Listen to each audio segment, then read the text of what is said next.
Sejam muito bem-vindos mais uma vez ao canal GT Autos. Pessoal, hoje eu vou mostrar para vocês um hatch compacto que promete ter o melhor custo-benefício e o melhor desempenho da categoria depois de ter finalmente ganhado uma motorização turbo. Esse aqui é o Peugeot 208 Grife, ou seja, a versão mais cara desse modelo. E nesse vídeo aqui a gente vai fazer uma avaliação completa mostrando todos os detalhes desse hatch da Peugeot. Desempenho, consumo, a motorização, que é a principal novidade, espaço interno, acabamento. Vamos realmente conferir todos os detalhes do Peugeot 208 Grife e entender se ele vale a pena ou não no mercado brasileiro atual. Como vocês bem sabem, eu sempre começo falando de design, mas antes disso eu quero pedir para vocês, por favor, já deixa seu like aqui embaixo, porque isso ajuda muito o nosso canal. A gente sempre traz conteúdos muito completos para vocês e isso dá bastante trabalho para fazer. Então você deixando o seu like aí embaixo é a forma de você retribuir esse nosso trabalho, porque o YouTube entende que você curtiu o nosso vídeo e passa a recomendar o nosso conteúdo para mais pessoas e também mais vídeos do nosso canal para você. Então, por favor, já deixa o seu like aí embaixo e, claro, se inscreva se você ainda não for inscrito, porque tem muito conteúdo legal com os carros de teste que passam aqui pelo canal GT Autos. Agora sim, falando do design do Peugeot 208 nessa versão Grife, que é a mais cara da gama. Ela tem algumas exclusividades no visual que eu vou mostrar para vocês, mas essa aqui é a configuração que mais me agrada, a versão topo de linha com essa belíssima pintura metálica azul quasar. A primeira coisa que a gente pode mencionar em relação ao visual desse carro é que ele continua com o mesmo design da geração atual, que foi lançada aqui no mercado brasileiro em 2020. Na Europa, a Peugeot acabou de lançar uma reestilização para esse carro, que provavelmente chegará ao Brasil ainda em 2024. Mas por não ser uma nova geração, ele não vai mudar drasticamente. A gente vai ter algumas pequenas mudanças no visual, mas essa identidade já da Peugeot continua bem marcante no modelo atualizado, como vocês podem ver. Como o DRL só fica acionado com o motor ligado, eu deixei aqui os faróis baixos ligados para vocês verem que eles são 100% em LED. Então aqui a gente tem sistema do tipo projetor, onde fica o farol baixo e também o farol alto. Inclusive tem farol alto automático, eu vou falar disso para vocês depois. E aqui fica iluminação de DRL, ela fica mais forte quando tá só o DRL, né? Aqui ela diminui um pouco a intensidade, porque está na função de lanterna. E aqui do lado temos a seta, que também é em LED. E eu preciso mencionar para vocês que ele tem nivelamento automático, ou seja, toda vez que você liga o carro, ele nivela automaticamente a altura dos faróis. E quando ele está na função somente do DRL, sem os faróis ligados, assim que você aciona a seta, ele desliga o DRL para não ofuscar a seta, digamos assim, para você visualizar melhor. Eu acho, porém, que ele poderia apenas diminuir a intensidade do DRL ao invés de desligar totalmente, né? Mas escolhas da Peugeot. Aqui na frente, essa grade com vários pontinhos cromados, eu acho legal porque são vários pontos, mas eles não ficam exagerados, ó. Eles são discretos, ficam muito bonitos. O nome 208 aqui, como a gente já conhecia, em cromadinho, o leão ali da Peugeot também. E podem ver que não temos faróis de neblina nesse carro, por conta desse design mais arrojado. Apesar dos faróis Full LED, bem que poderia ter esse item, né? Aqui a gente vê rodas de liga leve com acabamento diamantado e black piano.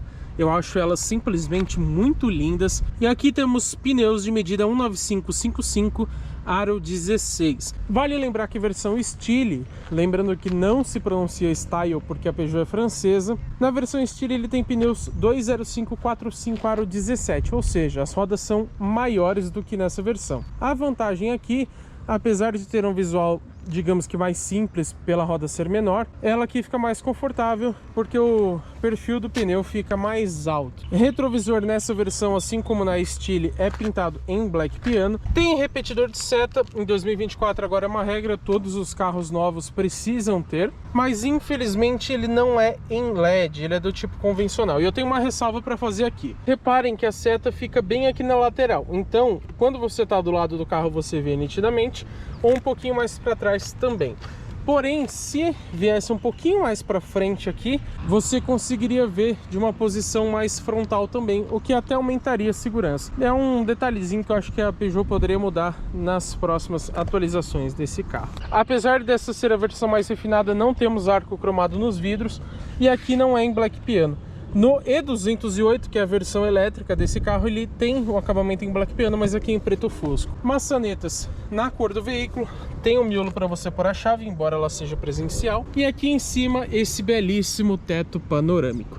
Não é teto solar, muita gente fala errado, porque ele não abre, tá? Ele é somente um teto panorâmico, mas eu vou mostrar lá por dentro depois para vocês. E vale dizer que esse vinco aqui na lateral fica vazio nessa versão, o que eu não gostei. Por quê? A Stile, que é uma versão mais barata que essa, com um apelo um pouquinho mais visual, ela tem um emblema Stile aqui do lado. Aqui poderia ter um emblema grife, né? Ficaria bem bonito. E no caso do elétrico tem aquele Ezinho indicando que é 100% movido a eletricidade. Já aqui na traseira vamos começar pela iluminação. Infelizmente, apesar de ter uma assinatura bem bonita, como vocês podem perceber, não temos nada de LED aqui atrás. E a iluminação traseira em LED é um item que alguns concorrentes já trazem, então é um pecado aqui do Peugeot 208. Mas temos também, simulando aquela garra do leão novamente, lanterna, luz de freio, luz de seta e luz de ré, tudo convencional aqui atrás. Temos esse acabamento aqui em black piano em volta, que eu achei bem bonito, que dá continuidade com essa peça interligando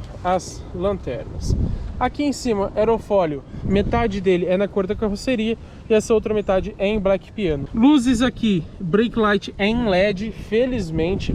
As versões mais básicas tem um brake light bonitinho, não é aquele de lâmpada única, igual tem o C3, por exemplo, como a gente já mostrou no canal, mas as versões de entrada não tem iluminação em LED. Aqui, ao menos no brake light, tem. Uma coisa importante que a gente tem a dizer das lanternas é que as traseiras ficam sempre ligadas. Assim que você ligou o carro, ele já liga a lanterna traseira. E isso a gente já viu em outros modelos da Stellantis, como a Fiat Strada, o Fiat Fastback e também o Jeep Renegade, que passou por avaliação aqui no canal. Agora eu quero falar de um ponto que me incomoda bastante no visual desse carro. Apesar de eu achar ele muito bonito em geral, na minha opinião a Peugeot estragou um pouquinho a parte de trás desse carro. Quando a marca lançou a versão Stile com motor 1.0 aspirado, que foi uma grande revolução na vida do Peugeot 208 no mercado brasileiro, ela infelizmente retirou, isso foi em maio de 2022, já como linha 2023, e ele passou a não ter mais aquele logotipo do leão aqui atrás. A impressão que me dá, sendo bem sincero, é que bateram o carro e não colocaram todos os logos, como a gente vê acontecer bastante por aí. E a única mudança dessa versão turbo no visual é esse emblema aqui atrás, Turbo 200, referente ao torque de 200 Nm, que a gente vai falar já já. Essa parte aqui embaixo é em plástico preto, tem uma saia traseira até bonitinha, e a ponteira de escapamento é cromada nessa versão, assim como na Stile. E vamos falar então de motorização. Essa é a grande novidade do Peugeot 208. Depois de muitas reclamações acerca do desempenho do motor 1.6 aspirado, ele finalmente trouxe aqui o 1.0 T200 da Stellantis, que é, na verdade, de engenharia Fiat, né? Capa turbo aqui. E a primeira coisa é, reparem como ele fica bem apertado no cofre do 208. Então muita gente até comenta, poxa, não veio com 1.6 THP da PSA, que seria Peugeot Citroën, mas provavelmente ele nem cabe aqui. Muito se fala também do 1.3 turbo para esse carro, que realmente ficaria um canhão, que ele já anda bem, a gente vai falar disso, mas acredito eu que também não caiba. O 1.0 já fica bem apertado aqui nesse cofre. Bom, lembrando que esse motor é 1.0 Turbo Flex de 3 cilindros em linha, com injeção direta de combustível. Segundo a Peugeot, temos aqui 130 cavalos no etanol e 125 com gasolina, aos 5.750 RPM. O torque é de 20,4 kgfm, independentemente do combustível utilizado. E ele está disponível em somente 1.750 rotações, o que é um ótimo número, porque ele te entrega todo esse torque já numa baixa rotação, então você não precisa demandar tanto do acelerador. Já a transmissão é do tipo CVT com 7 marchas simuladas. Mas tem uma questão bem interessante. No uso normal, quando você está andando de forma bem tranquila com o 208, ele funciona de fato como um CVT. Ou seja, ele tem relações variáveis, né? São duas polias ali com praticamente relações infinitas. Mas se você der um kickdown, ou seja, pisar até o fundo do acelerador ou utilizar o modo manual, você tem uma simulação de 7 marchas. São virtuais, tá? Na prática ele tem as relações infinitas, como eu falei, mas ele faz essa simulação para diminuir aquela sensação um pouco chata do CVT, onde ele parece nunca mais parar de acelerar. E vale a gente dizer que dentro da Stellantis, alguns modelos já utilizam essa motorização e provavelmente outros vão ganhar futuramente. Por enquanto, quem usa é o Fiat Pulse, o Fiat Fastback e também a Strada, por incrível que pareça. Mas a gente tem também na Citroën o C3 Aircross, que é modelo de 5 ou 7 lugares que acabou de ser lançado, né? Nessa versão Grife, esse carro pesa 1.169 kg. E por incrível que pareça, isso significa 8 kg a menos que a versão Stile, que é uma intermediária, né, abaixo da Grife. E a capacidade de reboque desse carro, tem carros que não aceitam, então isso é um ponto positivo. Ele pode rebocar até 400 kg. Mas vale lembrar que, como a gente já informou algumas vezes para vocês, você tem que fazer uma troca, né? Se você levar muitos passageiros, você não pode puxar esses 400 kg de carga. Precisa manter a carga útil do carro. E para um efeito de comparação, as versões com motor 1.6, elas têm capacidade de 500 kg. E com essa motorização e esse peso, como será que fica o desempenho? Segundo a Peugeot, 0 a 100 em 9 segundos com etanol e 9,2 segundos com gasolina. A velocidade máxima é de 206 km por hora com ambos os combustíveis. Para um efeito rápido de comparação, o HB20 TGDI, que é 1.0 turbo, faz em 10,7 segundos com velocidade máxima de 190. O Polo 170 TSI faz em 10,5 segundos e 192 de velocidade máxima. O Onix Turbo é quem mais se aproxima, mas ele ainda faz em 10,1 segundos com máxima de 187. Então, ao menos na ficha técnica, esse carro aqui é o mais rápido da categoria de hatches compactos, claro, desconsiderando o Polo GTS, que é a versão esportiva, né? Tudo bem, ele pode, ao menos na ficha técnica, ser o carro mais rápido da categoria, mas e o consumo de combustível? Segundo os números oficiais do Inmetro, esse carro faz 8,8 km por litro com etanol e 12,5 com gasolina na cidade. Rodando na estrada faz 10 com etanol e 14,1 com gasolina. E olha que interessante, o consumo ele é um pouquinho pior na versão Stile, talvez pelo peso maior e pelos pneus de perfil diferente. E na prática é mais ou menos uma diferença de 0,5 km por litro nos números do Inmetro. Porém, com esse carro a gente fez na cidade em torno de 9 a 10 km por litro com gasolina. Mas eu acho que eu tenho uma explicação bem plausível para esse consumo bem abaixo do divulgado pelo Inmetro. Qual que é a questão? Esse carro aqui a gente pegou ele com 3.900 km mais ou menos. A gente tem um tempo de amaciamento do motor.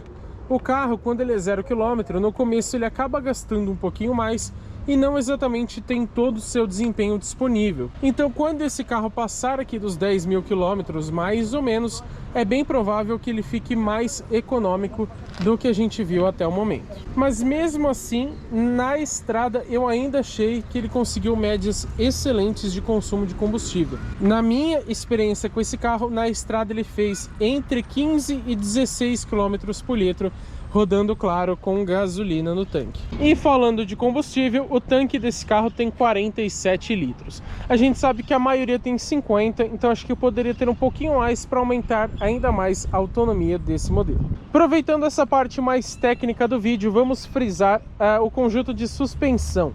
Aqui na dianteira ele usa o tradicional independente do tipo McPherson, mas na traseira, como a gente está falando de um hatch compacto, ou seja, não é uma categoria premium, ele tem o tradicional eixo de torção, não é uma suspensão independente. Mas o legal é que nessas versões turbo, a Peugeot fez uma calibração exclusiva da suspensão dianteira para diminuir a rolagem de carroceria.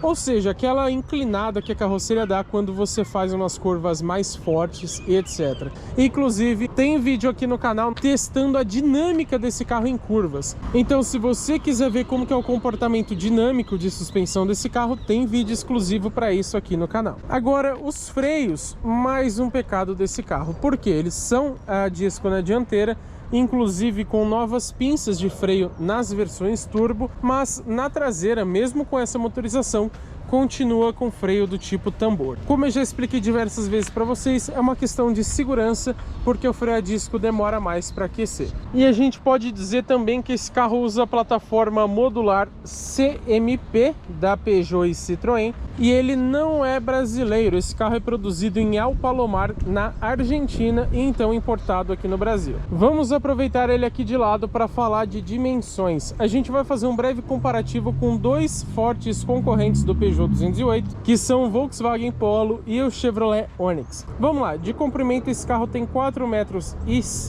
o Polo tem 4,7 metros, mas o Onix é bem maior, tem 4,16 metros. De largura a gente tem praticamente 1,74, porém 1,96 se a gente considerar os retrovisores. O Polo de largura tem 1,75 e o Onix tem 1,74, praticamente 1,75 também. São apenas 1,45 de altura. Para comparação, o Polo tem 1,47 e o Onix tem quase 1,48. Já a distância entre eixos é de 2,54 praticamente aqui no 208, enquanto o Polo tem quase 2,57 e o Onix tem 2,55. Ou seja, a gente vê que não é muito generoso, e isso reflete principalmente no espaço interno, que a gente vai conferir na prática já já. E a gente precisa falar de alguns dados que a Peugeot divulgou pra gente. Eles não informam em nenhum lugar, mas eu entrei em contato com eles e eles informaram para nós os ângulos de entrada, de saída e o ângulo central, assim como o vão livre. E temos uma excelente surpresa aqui. De vão livre esse carro tem 13 centímetros, não é nada impressionante, é realmente bem condizente com essa categoria, mas o ângulo de entrada aqui na frente, reparem como o para-choque é bem alto, são 28 graus. Para efeito de comparação, uma Rampage tem 25,7. Lá no ângulo de saída lá atrás são 26 graus, que é a mesma medida de uma Ford Ranger, para vocês terem uma ideia. E o ângulo central esse já é menor, porque claramente esse carro é um hatch compacto, são apenas 17 graus. Mas esse carro aqui não raspou comigo em uma semana em nenhum lugar, porque, como eu falei, o ângulo de entrada dele é muito bom, a dianteira é bem alta, então é bem difícil você raspar esse carro. Esse aqui é o interior do Peugeot 208 Grife. Vamos conferir como que é o acabamento?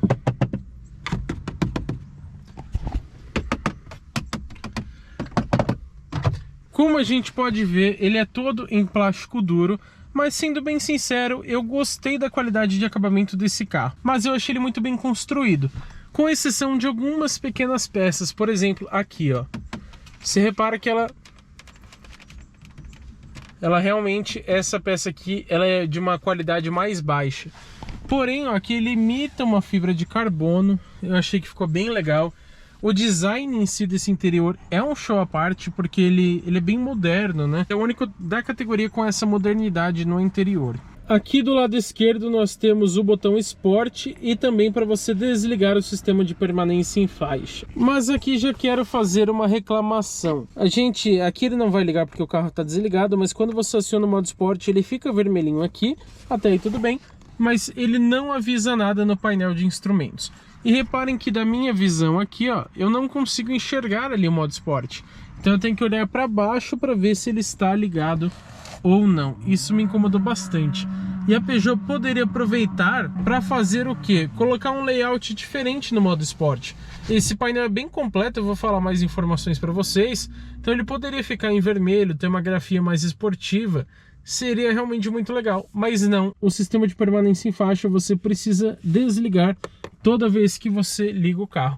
Porém, ele mostra pelo menos ali no canto direito quando a função está desacionada, além de ter uma luzinha aqui embaixo também. Já vamos falar das portas para vocês. Como eu mostrei, o acabamento aqui em cima é todo em plástico duro, mas ele tem esse black piano muito bonitinho aqui. Aqui a maçaneta bem pequena, cromadinha, também achei bonita. E essa parte aqui é em couro. Lembrando que a versão Grife é a única que tem revestimento em couro no interior. Vidros elétricos com função toque para todos. Comando dos retrovisores, mas não tem rebatimento elétrico.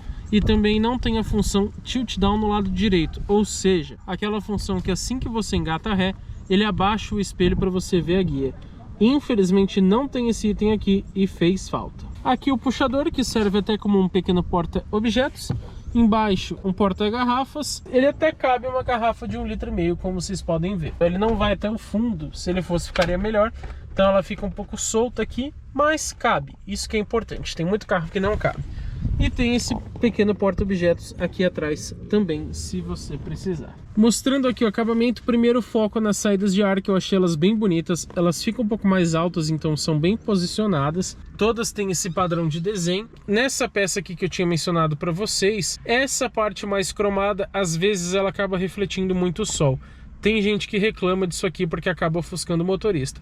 Para ser sincero comigo, acho que aconteceu uma vez só e ofuscou bem pouco, na verdade. E essa parte aqui é em Black Piano, mas como eu falei, ela é do tipo bem simples. Moldura em Black Piano na central multimídia, o cromadinho continua ali para os lados. Temos cromado aqui também em volta do painel de instrumentos. Reparem que o painel de instrumentos é vazado, é bem legal, mas eu já falo melhor dele para vocês. Botão Start-Stop com um envolto cromado também. E essas belíssimas teclas no estilo piano aqui que eu gostei bastante. E ainda tem esse preto brilhante em volta que ficou muito bonito. E aqui a gente tem algumas funções relativas ao ar-condicionado. Mas como eu vou mostrar para vocês, tudo você faz ali pela multimídia, que são apenas alguns atalhos. Aqui, ó, nessa tela aqui, você mexe a temperatura e a ventilação. Reparem que eu coloquei no mínimo, ele já liga o ar-condicionado. E você pode regular também a saída de ar. Mas algumas considerações sobre o sistema de ar-condicionado desse carro antes de continuar ali pelo console central. Como vocês viram, ele é digital, temperatura mínima é de 15,5 graus, ele já liga o ar-condicionado inclusive. E a temperatura máxima, vamos ver. Olha como ele é ruim, você tem que ficar apertando até ele chegar no máximo. Não é nada prático. Temperatura máxima 30 graus e meio, pelo que parece. Os comandos físicos, poderia ter, por exemplo, uma roldaninha aqui embaixo para você regular a ventilação e temperatura. Esses comandos fazem muita falta. Vamos supor que você está aqui usando o Android Auto do seu carro. Se você quiser mexer na ventilação, na posição do ar ou na temperatura, você tem que vir aqui nesse atalho, mexer o que você quiser e depois voltar para o Android Auto. Tem outra coisa, a ventilação, seja o ar-condicionado ou não, mesmo que o compressor esteja desligado, a ventilação só funciona com o motor em funcionamento. Só com a ignição ligada, infelizmente não, isso me incomodou bastante. Aqui você tem alguns atalhos, então recirculação de ar, aqui um atalho para você ir para a central multimídia, vamos supor que você está aqui no Android Auto, apertou aqui, ele vai direto para lá. Função máxima do ar-condicionado, o pisca-alerta, para travar e destravar as portas, desembaçador dianteiro e o desembaçador traseiro. E tem mais uma coisa, quando você deixa aqui a temperatura no mínimo e desliga o carro, quando você ligar o motor novamente, ele vai voltar com o ar-condicionado ligado, mesmo que antes você tivesse deixado desligado. E às vezes você nem está ali na climatização, então você nem percebe que o ar está ligado e está gastando mais combustível.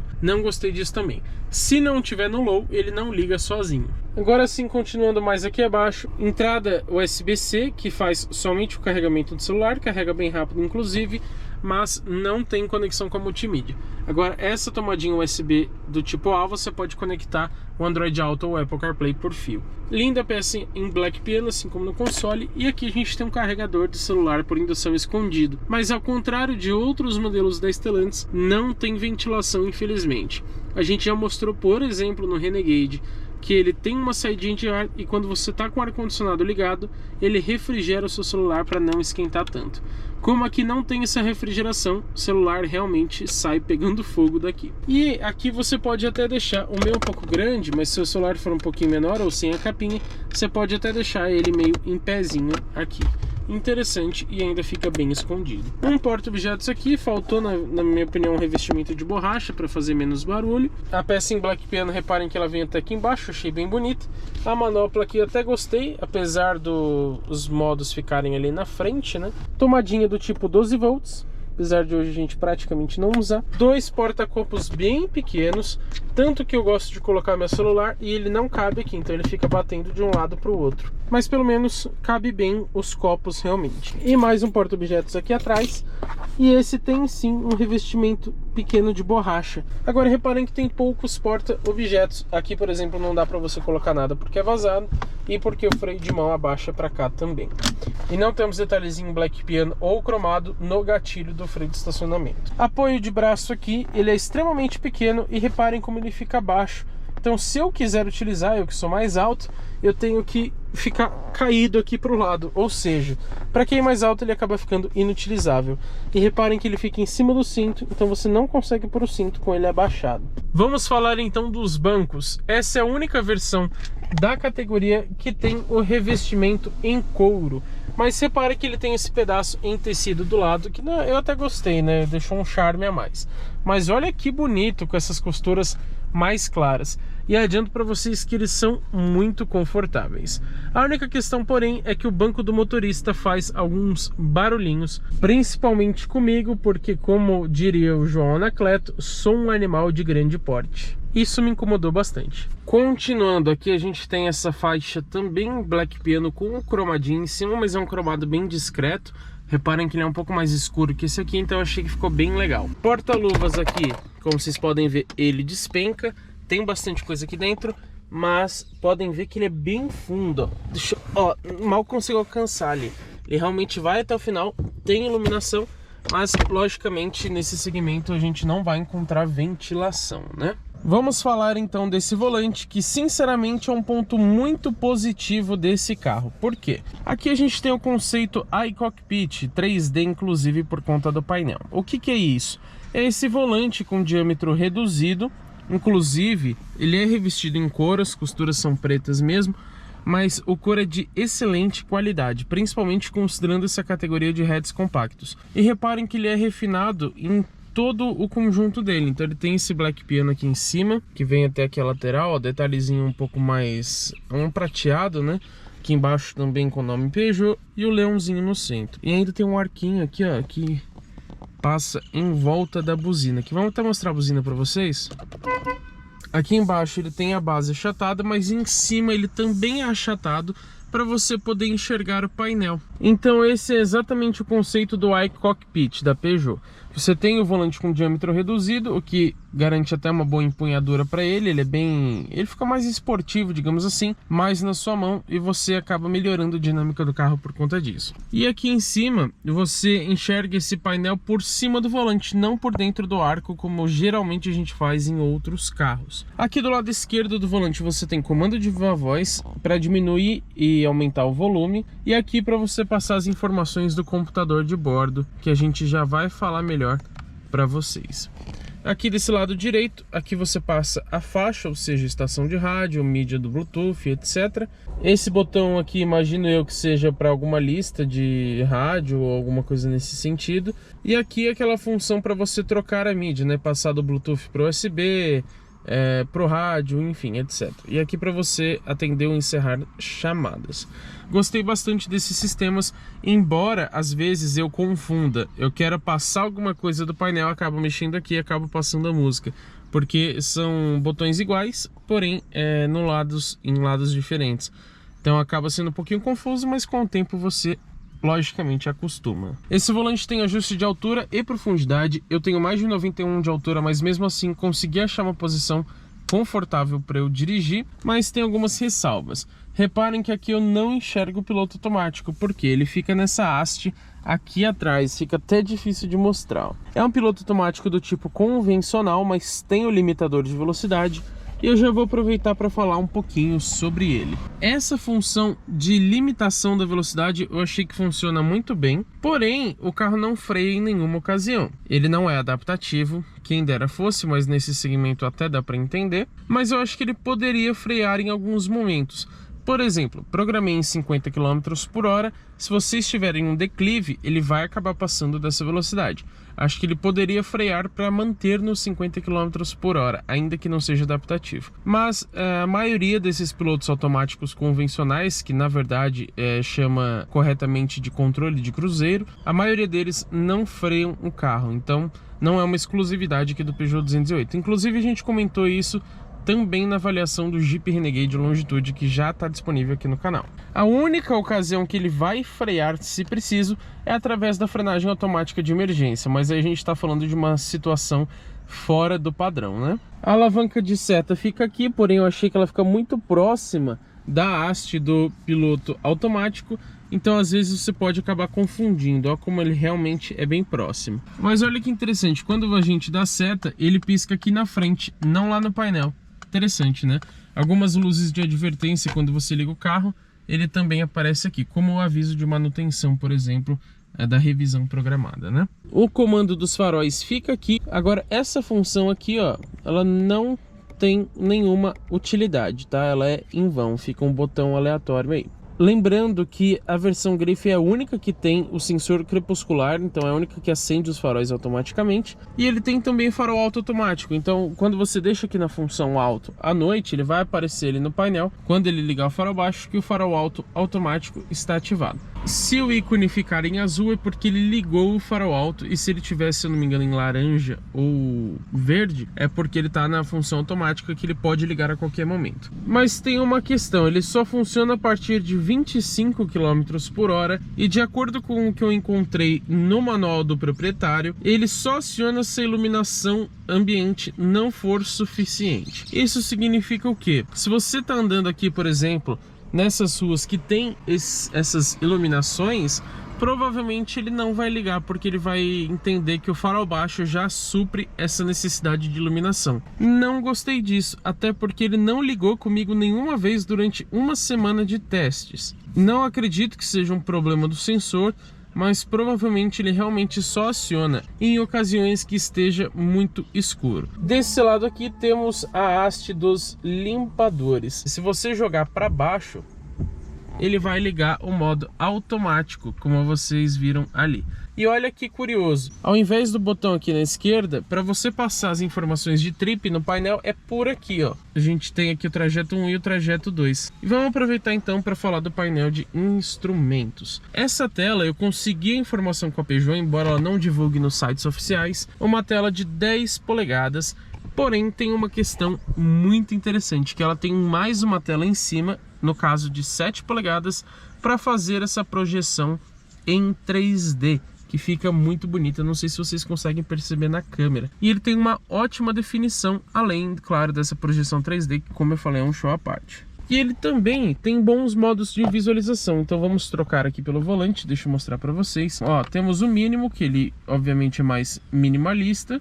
Logo acima a gente tem a aba de condução, ou seja, ele fica com 208 ali no centro, mostrando as assistências à condução, como por exemplo o sistema de permanência em faixa. Mais um toque para cima, você tem os visores, então ele fica o velocímetro e o contagiros, sempre com a velocidade em digital, isso é muito legal em qualquer modo. E aqui tem dois modos pessoais. Aqui o pessoal 2 eu deixei as informações do trip, como eu falei, você passa por aqui. Então você tem informação instantânea, que é a autonomia e o consumo instantâneo. Aqui o trajeto 1, que é o trip 1, e o trajeto 2. Poderia ter um trip 3, na minha opinião, né? Ou um trip C, né? O Renegade tinha a opção de você criar vários trips, aqui não tem, infelizmente. E aí eu vou mostrar aqui para vocês. Na multimídia a gente consegue ver em configurações, opções de painel. Pessoal 1, a gente pode deixar a mídia, o contagiros ou a detecção de distração. Pessoal 2, contagiros, computador de bordo ou detecção de distração. Então vamos colocar isso aqui só para vocês verem. Ele vai aparecer ali o nível de vigilância e ele vai acusar o sensor de fadiga quando for necessário. Mas eu prefiro deixar o computador de bordo e vamos mostrar só o contagiros também, que você tem essa opção dele ficar simulando um analógico ali. E aí mais um toque para cima você tem o pessoal 1. E olha como fica legal quando você deixa a mídia. Ele mostra ali o título da música e também o artista responsável por ela.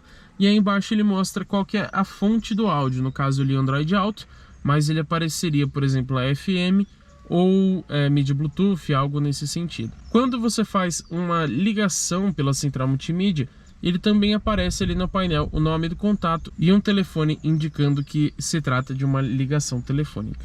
Vocês podem ver ali que ele tem o reconhecimento de placas de trânsito, que inclusive funciona bem na maioria das vezes, mas como eu comentei nos vídeos de assistência à condução, às vezes quando tem duas velocidades na mesma placa, para veículos leves e veículos pesados, pode ser que ele leia a de veículos pesados e mostre para você uma velocidade abaixo do que seria permitida para esse carro. E uma coisinha que me incomodou bastante é que o odômetro dele, reparem ali, 4.556 km, não mostra os metros, nem mesmo aqui pelo trip. Ou seja, se eu rodar 1,9 km, ele vai continuar mostrando como 1 km, mas eu rodei praticamente 2. Então poderia ser mais preciso nesse sentido. Isso é algo que me incomodou um pouquinho. Aqui na parte de cima, a primeira coisa que eu tenho a destacar para vocês é que aqui o revestimento é claro, mas na versão Stile Turbo ele é escurecido. Tem gente que acha mais refinado, né? Particularmente para mim não faz muita diferença. Eu até gosto desse mais clarinho. O Twitter fica aqui na frente, porque são 6 alto-falantes. Aqui em cima, vamos conferir. Temos um porta-documentos, um espelhinho, mas não tem iluminação. Ficou devendo, pelo menos tem esse tampão. E aqui para o passageiro, exatamente a mesma coisa. Aqui em cima a iluminação central é do tipo simples. Ela acende suavemente, isso é legal. Mas reparem que é uma luz única, apesar de iluminar relativamente bem. Não tem as luzes de leitura aqui na lateral. Retrovisor não é do tipo fotocrômico, já poderia ser nesse preço, né? E aqui um dos pontos mais legais desse carro. Ele é simplesmente o único da categoria que tem o teto panorâmico. Muita gente chama erroneamente de teto solar, mas não é, porque ele é fixo, ele não abre. O que você pode fazer é puxar essa redinha aqui, que é manual inclusive, tá? Nessa categoria, quem tem teto solar é o Yaris, mas é aquele menorzinho. O legal é que ele já tem um insufilme de fábrica, então apesar dele ficar bem quente aqui, ó, tá realmente queimando a minha mão, eu não precisei fechar praticamente nenhuma vez. Em sol muito forte, talvez você prefira fechar, mas esse insufilme consegue filtrar bastante os raios solares. Vou falar para vocês da chave presencial, mas eu estou aqui fora para mostrar na prática as funções dela.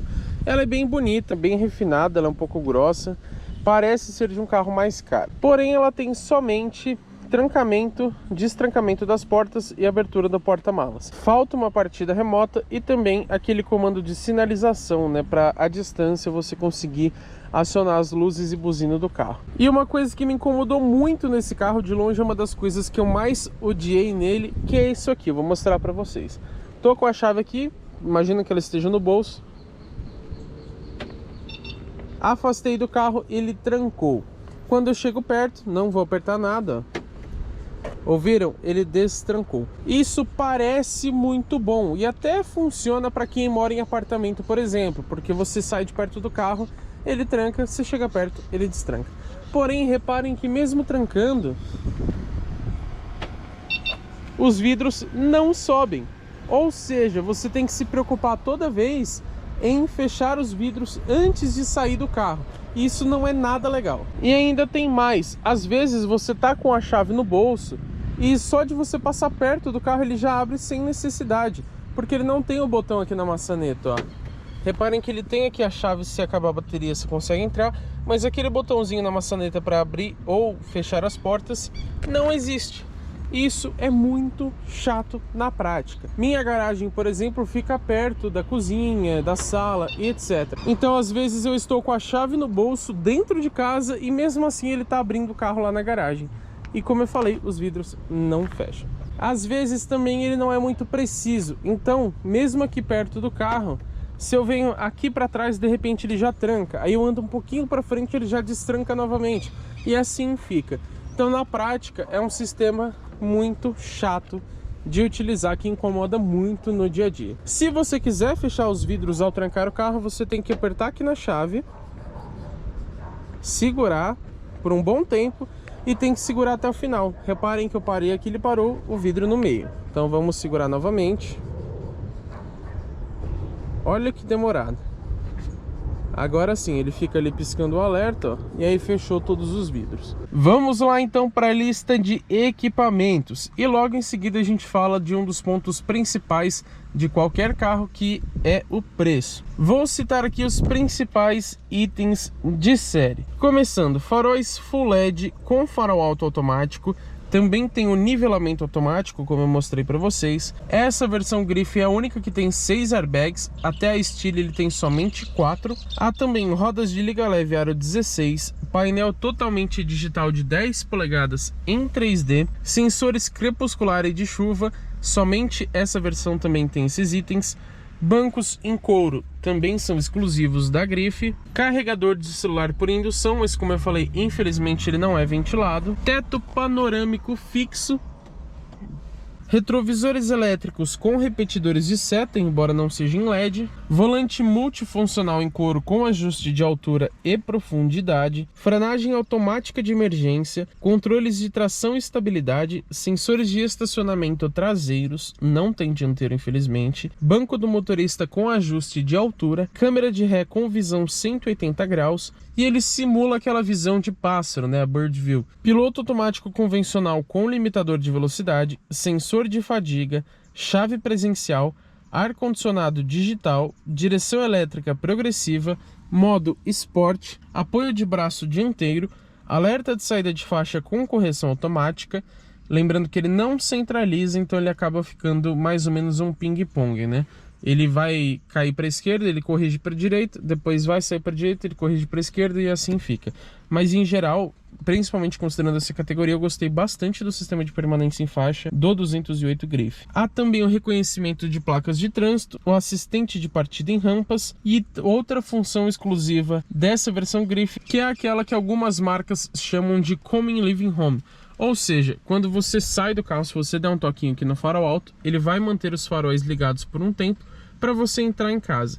E assim também acontece quando você destrava o carro, ele mantém os faróis ligados para iluminar ao redor do veículo. Aqui um ponto de reclamação que eu falei para vocês, eu consegue perceber como o sol reflete nesse cromado aqui e realmente ofusca o motorista. Não é legal, a Peugeot poderia mudar esse acabamento aqui, né? Vamos falar então da central multimídia. Confirmamos com a Peugeot porque em alguns lugares falava 10 polegadas, em outros lugares, isso na própria Peugeot, falava 10.3. Confirmamos com a assessoria de imprensa e essa tela tem 10.3 polegadas e é chamada de Peugeot Connect. É basicamente a mesma central Citroën Connect que a gente viu ali no Citroën C3 Feel, que passou por avaliação aqui no canal. Ela é rápida, não costuma travar com facilidade, embora aconteça de vez em quando, mas é bem raro mesmo. Aconteceu, por exemplo, nessa semana, acredito que acho que uma vez só, se não me falha a memória. Ela é simples de mexer, mas ela não é muito refinada, então ela não tem uma qualidade de imagem tão boa assim, e ela também não tem muitas funções diferentes. Mas ela tem conexão sem fio para Android Auto e também para o Apple CarPlay. Tem as duas entradas USB, poderia ter mais, e 6 alto-falantes, então um em cada porta, mais os 2 tweeters nas colunas dianteiras. Agora algumas considerações. O sistema de som eu achei bom, poderia ser um pouquinho melhor, mas para essa categoria está bem condizente. Agora algumas coisas que eu não gostei. Hoje praticamente ninguém usa rádio, então esse atalho aqui poderia ser para mídia Bluetooth, mas vamos supor que eu estou aqui na ventilação e eu quero ir para a mídia Bluetooth. Em vez de eu clicar aqui no atalho, eu tenho que vir para cá, depois clicar aqui. Aqui ele está indisponível porque não está conectado. Vamos falar então da câmera de ré. Reparem que ela demora para acionar. Engatei a ré, ela demora um pouquinho. E a luz de ré também acaba demorando para ligar. Isso é ruim porque às vezes eu já estou andando com o carro e a câmera e a luz de ré ainda nem acionaram, o que acaba sendo até um pouquinho perigoso. A qualidade dessa câmera, infelizmente, é muito baixa. É uma das piores que eu vi até o momento. E mesmo que seja um segmento relativamente barato, estamos falando de um hatch compacto, poderia sim, deveria aliás, ter uma qualidade melhor na câmera de ré. A diferença é que ela tem, você pode deixar no modo automático que ele troca sozinho, ou você pode escolher alguma função aqui, ó, vista padrão. Tem as linhas de guias dinâmicas, isso é interessante. Tem uma vista 180 graus, que é mais ampliada, e uma visão zoom, que ajuda bastante. E ele tem aqui essa simulação do Bird View. Reparem que ele fica aqui censurado, digamos assim, e fica só o sensor de estacionamento ali atrás e a parte da câmera. Mas se a gente for andando para trás com o carro, olha o que vai acontecer. Ó, ele começa a gravar essa parte que a gente passou, que ele simula essa visão, mas ele vai começar a sumir depois de um tempinho. Por quê? Porque ela não é uma visão em tempo real. Ele gravou isso aqui, então essa é uma parte gravada da câmera, ó, já sumiu, tá vendo? Porque nesse meio tempo pode ter passado uma criança, um animal ter parado atrás, alguma coisa nesse sentido. Então, ainda que não seja uma câmera 360 graus, essa função é legal, acaba ajudando. Agora, o que eu não gostei é que você não consegue desligar o modo automático, só se você escolher aqui manualmente. Então ela sempre vai trocar o modo automaticamente para você. Voltando para as funções da central multimídia, vamos mostrar aqui algumas configurações. Você tem as configurações gerais, que são bem padrões. Exibição, você consegue à noite, ou por exemplo ligando o farol, você consegue regular o brilho da tela. Aqui conexões de telefone, conexões de áudio, o equalizador, por exemplo, aquela função de associar o volume e velocidade, ou seja, quanto maior a velocidade, mais ele aumenta o volume, o balanço e o fader e etc. Relógio também bem simples, você consegue inclusive sincronizar com o GPS. E configurações do veículo, que é uma parte um pouquinho mais completa.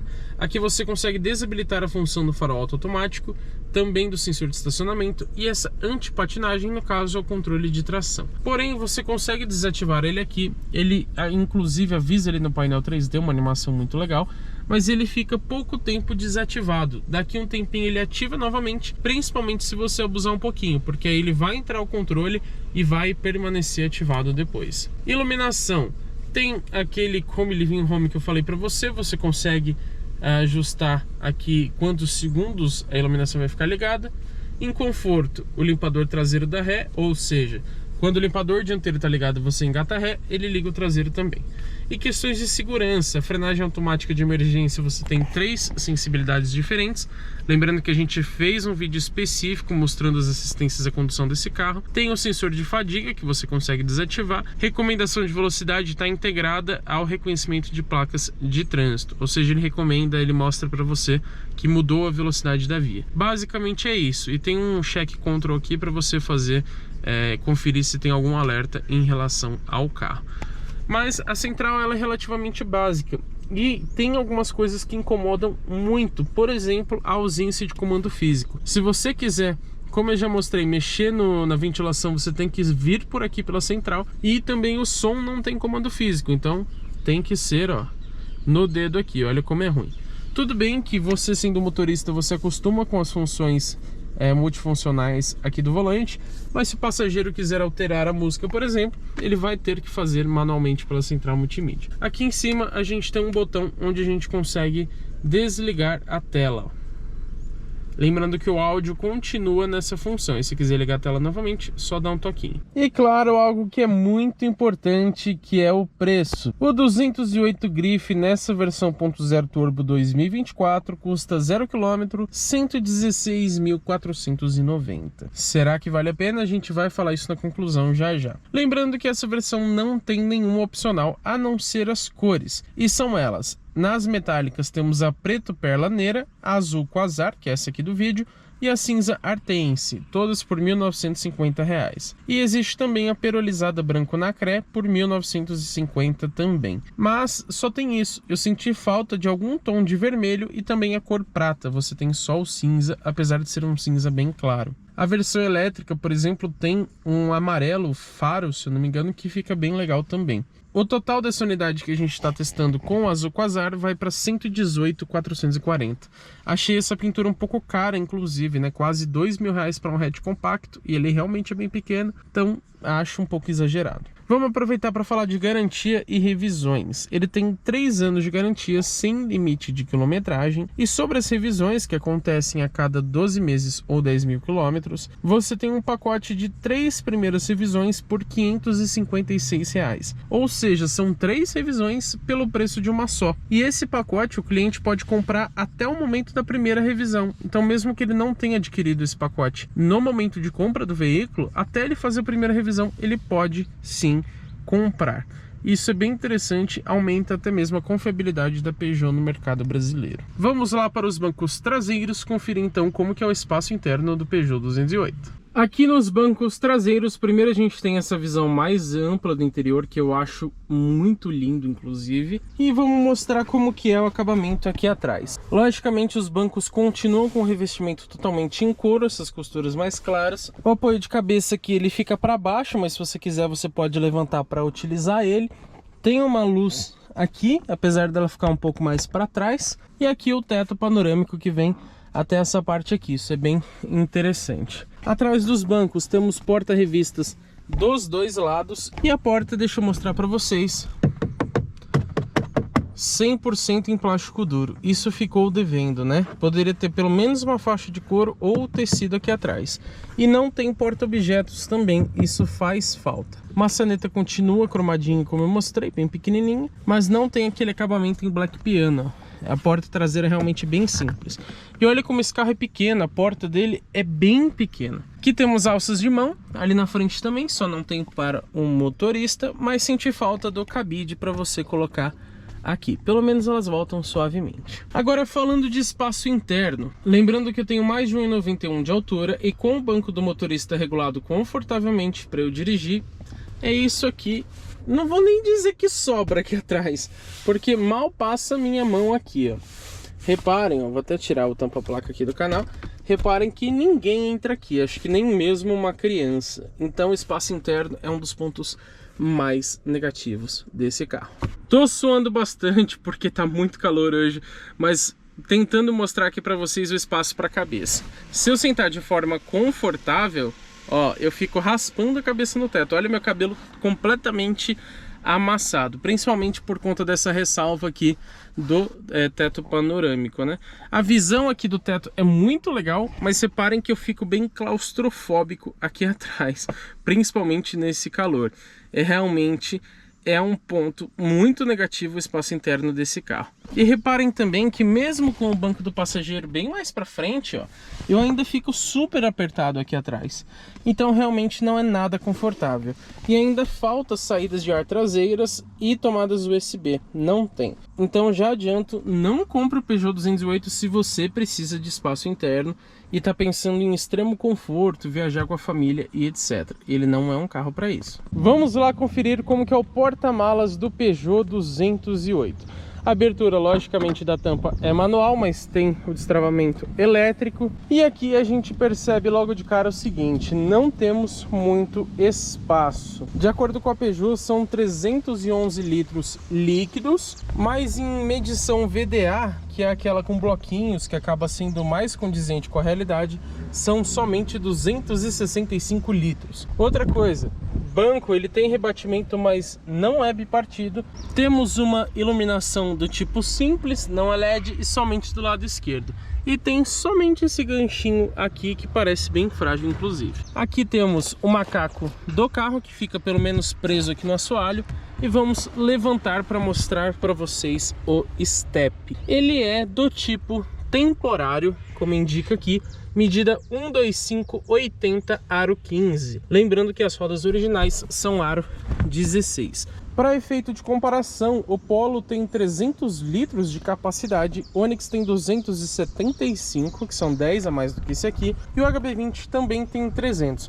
Então realmente, porta-malas não é um ponto positivo do Peugeot 208. Chegou a vez de dirigir então o Peugeot 208 Grife com motor 1.0 turbo. Lembrando que a gente não vai fazer uma média de consumo porque já tem vídeo dedicado a isso aqui no canal. Então vamos testar esse carro no percurso padrão que a gente montou aqui no canal GT Autos. Vamos começar. Primeira coisa que eu tenho para dizer, esse volante é muito bom. Ele tem uma empunhadura excelente e um couro de ótima qualidade também. Então é muito gostoso você dirigir esse carro também por conta do volante. E esse painel 3D eu não preciso nem falar para vocês, né? Suspensão aqui, ó, a gente vê que ela é bem confortável. A gente vai pegar alguns desníveis maiores ao longo desse caminho e aí eu falo melhor disso para vocês.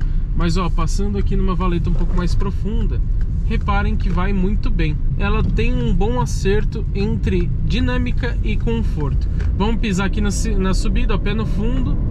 Olhem como esse carro responde muito bem, ó. Inclusive tem um outro Peugeot 208 aqui, ó. Aquele ali não é turbo, esse é. e freia muito bem também, tá, pessoal? Essas coisas que estão fazendo barulho aqui são meus objetos pessoais que estão espalhados aqui pelo carro, tá? Mas de barulho de acabamento no Peugeot 208 eu só notei um, que é no banco do motorista. Principalmente, acho que porque eu sou pesado, ele acaba fazendo alguns barulhinhos, principalmente quando você torce um pouquinho o carro, ou quando você se mexe muito aqui dentro. Aqui a gente vai descer praticamente num zigue-zague para a gente testar a dinâmica. Vamos lá então. Ó, descer aqui um pouquinho mais rápido. Ó, não canta pneu com facilidade. E olha que dinâmica que esse carro tem, pessoal.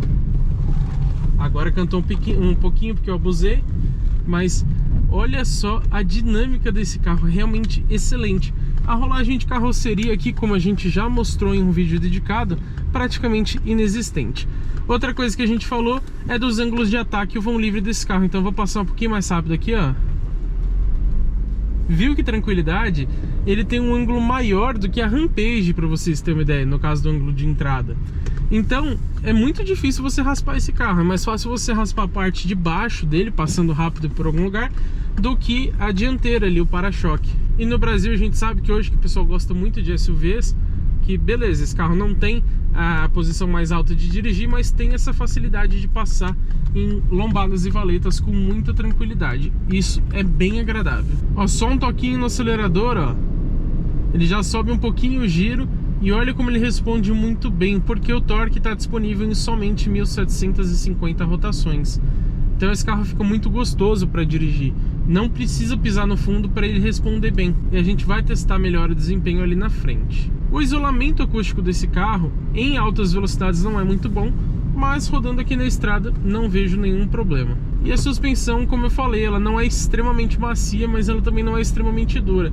Gostei muito do acerto que a Peugeot fez nesse carro aqui, ficou muito legal mesmo. Você tem um equilíbrio muito bom.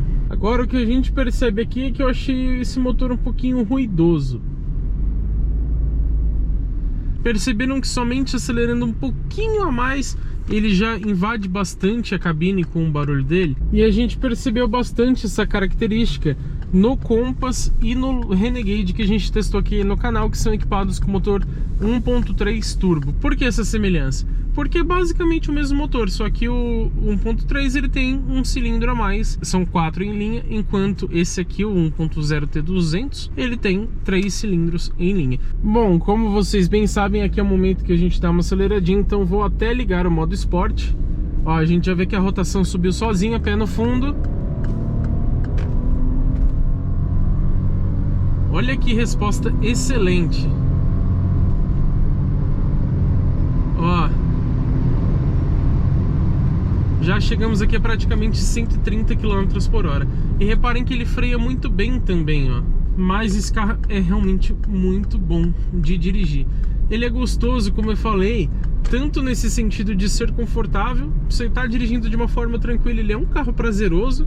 E se você quiser pisar também, fazer umas curvas um pouco mais abusadas, um pouco mais fechadas, um pouco mais rápido, ele vai muito bem. Então ele é um carro muito equilibrado nesse sentido. E isso é uma coisa que a gente não vê em todos os concorrentes.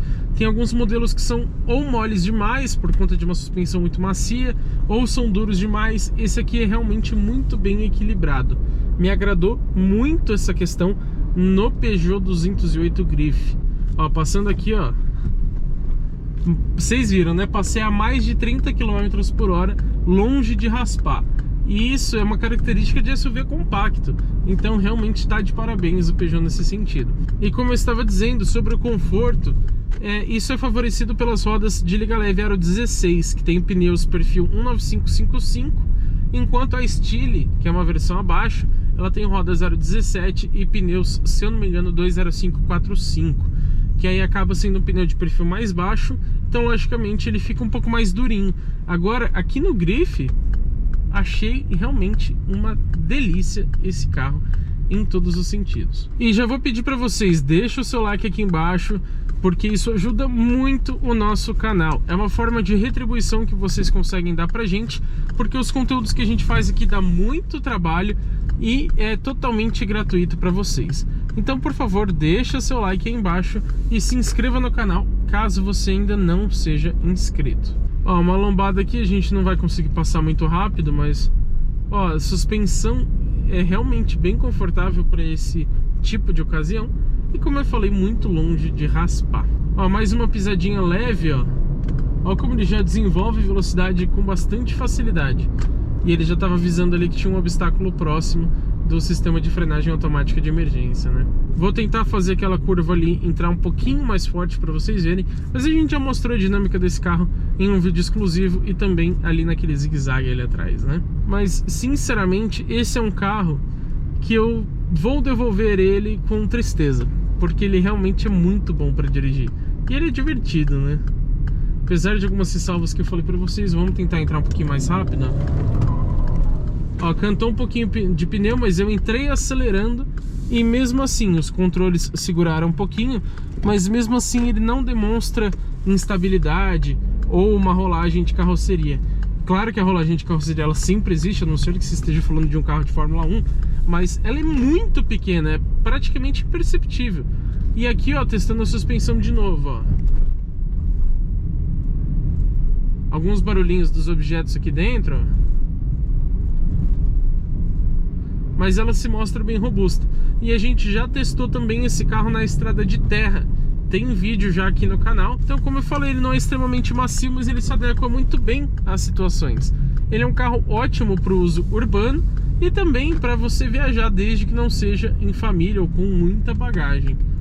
Então, voltando aqui para o nosso ponto inicial, eu tenho a dizer para vocês que eu adorei dirigir o Peugeot 208 Griffe com esse motor 1.0 T200 de origem Fiat. Vamos lá agora então para a conclusão, entender se vale a pena ou não comprar essa versão. Vamos lá então para a conclusão. Será que vale a pena comprar o Peugeot 208 Griffe com a motorização turbo? Primeiro eu quero citar aqui para vocês os pontos positivos e negativos desse carro, começando pelos prós. Certamente o custo-benefício, ele não é um carro tão caro em relação ao que ele entrega. O design todo mundo gosta, ou pelo menos a maioria adora o design do Peugeot 208. A gente pode destacar também a segurança, ele é um modelo repleto de itens de segurança, o desempenho desse conjunto mecânico, a dirigibilidade também, e vou citar também como um ponto positivo o conforto, porque apesar desse cunho um pouco esportivo, esse comportamento dinâmico muito bom, ele ainda assim consegue ser um carro bem confortável. Ele é macio para você andar na cidade e principalmente na estrada, que são menos buracos. A lista de equipamentos eu vou colocar como mediana. Ele tem alguns itens exclusivos que são muito legais, mas ao mesmo tempo, pelo preço, poderia ser mais recheado, principalmente considerando que ele é um carro bem compacto. Agora os pontos negativos do 208 Griffe. Sem dúvidas, o espaço interno é o maior ponto negativo desse carro, porque realmente atrás, se tiver uma pessoa um pouquinho maior na frente, atrás não consegue andar ninguém. E o porta-malas também é bem pequeno, poderia ser maior. Agora, sem dúvidas, uma das coisas que me incomodou bastante é a ergonomia desse carro. Como, por exemplo, ele tem poucos porta-objetos, o ar-condicionado que não tem comandos físicos, é tudo controlado pela multimídia, o apoio de braço que é simples e ele é muito baixo e etc. Em geral, esse carro não é muito ergonômico. A chave presencial, como eu falei, que ela fica trancando e destrancando sem nenhuma necessidade. Ele não fecha os vidros também. Então a ergonomia em geral desse carro fica devendo bastante. E isso é um ponto que me incomoda muito nos carros. E um último ponto negativo, que na verdade fica mais intermediário, é a central multimídia, que ela poderia ser um pouco mais moderna e ter um sistema de conectividade inteligente, talvez, como a Ford tem o Ford Pass, a Honda tem o Honda My Connect, se não me falha a memória, a Chevrolet tem o OnStar, a Hyundai tem o Blue Link e etc. A Peugeot infelizmente não tem aqui no Brasil. E agora eu vou citar para vocês alguns equipamentos que eu senti bastante falta. Sensores de estacionamento dianteiros, eles só tem os traseiros, mais entradas USB, são apenas duas, pedal shifts no volante, por incrível que pareça. Apesar do cunho esportivo, não tem pedal shift. Faróis de neblina também não existem. Partida remota da chave é outro item que não tem. Banco bipartido, iluminação dos espelhos de cortesia, ajuste de altura do cinto, saídas de ar traseiras e função tilt-down retrovisor. Por conta disso, eu considerei a lista de equipamentos como mediana. Vocês podem ver que mesmo sendo um carro não muito caro, ele poderia ser mais recheado nesses itens. E para a gente entender se esse carro vale a pena ou não, a gente precisa citar os concorrentes. Começando aqui na ordem do mais barato para o mais caro. Lembrando que consideramos as versões com preços mais próximos do 208 Grife. Então, começando, o Honda City Hatch, na versão LX 1.5 aspirada, por R$ 113.600. Em seguida, tem o Hyundai HB20 Platinum Safety 1.0 Turbo por R$ 114.590. Logo depois, o Chevrolet Onix Premier 1.0 Turbo por R$ 117.480. Muita gente esquece dele, mas existe também o Renault Stepway Iconic 1.6 aspirado por R$ 117.690. O Polo Highline 1.0 Turbo por R$ 118.990 e o mais caro deles, o Toyota Yaris Hatch XLS 1.5 aspirado por R$ 122.090. Lembrando que esse carro aqui custa R$ 116.490. Ou seja, a gente pode ver que, apesar de algumas ressalvas, ele é bem posicionado no mercado de hatches compactos aqui no Brasil. Qual que é a nossa conclusão então? Compensa muito comprar o 208 Grife para quem prioriza o prazer ao dirigir e também o desempenho. Ele também atende muito bem quem gosta de conforto e de algumas tecnologias, mas o grande pecado desse carro é realmente ele ser muito apertado e ter um porta-malas bem pequeno. Na minha opinião pessoal, eu não compraria esse carro somente pela ergonomia ruim, porque o espaço interno nem é assim tão importante para mim. Como eu sou grande, tem que ter um bom espaço na dianteira, mas na traseira não faz muita diferença para mim. Porém, indiscutivelmente, ele tem uma das melhores relações entre custo e benefício do mercado. E além disso, ainda é um dos mais gostosos de dirigir entre os hatches compactos. Então, se a falta de ergonomia não te incomodar e você não precisar de muito espaço, ele é sim uma das melhores opções dessa categoria atualmente. E eu quero aproveitar para agradecer o pessoal da Peugeot e da Stellantis por terem emprestado esse carro aqui para a gente testar durante uma semana. Então fica aí meu agradecimento, e só por conta disso a gente consegue fazer conteúdos tão completos com os carros que passam aqui no canal.